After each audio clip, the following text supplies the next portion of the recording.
Mathilde, thanks so much for sitting down with me. We just looked at access to justice in environmental matters, what instruments and standards cover this right, and how to address structural barriers to access to justice for marginalized groups like Indigenous peoples, women, defenders, and small-scale fishing communities.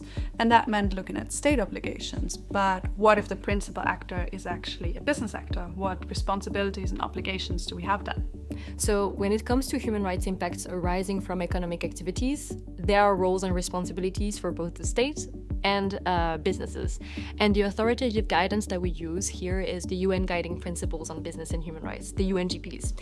And the UNGPs make very clear that on the one hand, states have a duty to protect human rights. And in the context of access to justice, that means taking measures to ensure that the laws in place in the country and the systems in place in the country are there to ensure that access to remedy is effective. And it means ensuring that domestic judicial mechanisms like courts and tribunals and non-judicial mechanisms like ombuds bodies, national human rights institutions, and where relevant, the OECD national contact points are there and able to receive these complaints and handle them effectively. It also means that states have a responsibility to identify and address any potential challenges in accessing remedy that rights holders may face. And in the context of business activities, that include challenges in accessing information, cost of proceedings, length of proceedings, but also the fear of retaliation if they're going against a big company. On the other hand, businesses also have a responsibility to respect human rights.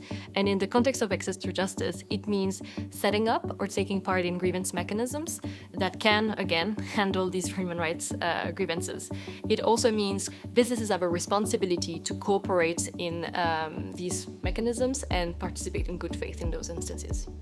Right, so that's actually quite multifaceted. If we apply this now to a concrete example, let's say a company has started to develop coastal land for a blue tourism project like a hotel.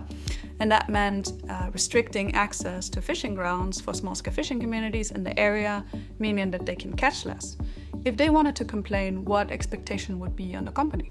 So in this context, the company is expected to set up, or again, take part in, a grievance mechanism that can receive complaints like these.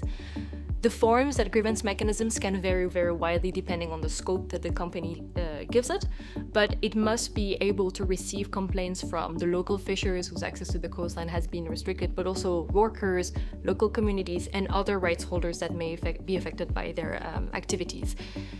The UNGPs help us in making sure that those grievance mechanisms are effective by setting effectiveness criteria. So the mechanism have to be, accessible, legitimate. It should be transparent. The process should be predictable and based on engagement and dialogue, and so on and so forth. For the company, that means taking measures to ensure that the mechanism is known by the rights holders, like the local fishers, that the process is predictable, and also that there are measures to protect rights holders from certain risks that may occur, such as the risk of retaliation or retribution against them. Right, so let's talk about remediation. I think most people would look at remediation as purely financial compensation, but what if that's not adequate or sufficient? Are there other ways of remediating, or is it just financial? So when we're talking about remedy, we're trying to talk about restoring the person in the situation that they would be in had the harm not occurred. And as a consequence of that, remedy can take many different forms. It can take the form of financial compensation, but also non-financial compensation. It can be restitution, rehabilitation, apologies from the companies, guarantees of non-repetition, and many more.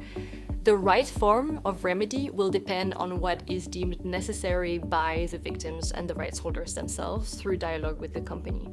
And what is very important is that the company takes the learnings from this experience of remediation in order to take measures to adapt their processes and their policies internally to ensure that the harm or the situation in which the harm has occurred does not arise again. That makes a lot of sense if we think that the situation could be quite different, and that also shows us how business actors fit this picture of access to justice in environmental matters, especially if we think about blue economy development or other sectoral developments that affect the livelihoods of small-scale fishing communities. So thank you so much. Thank you.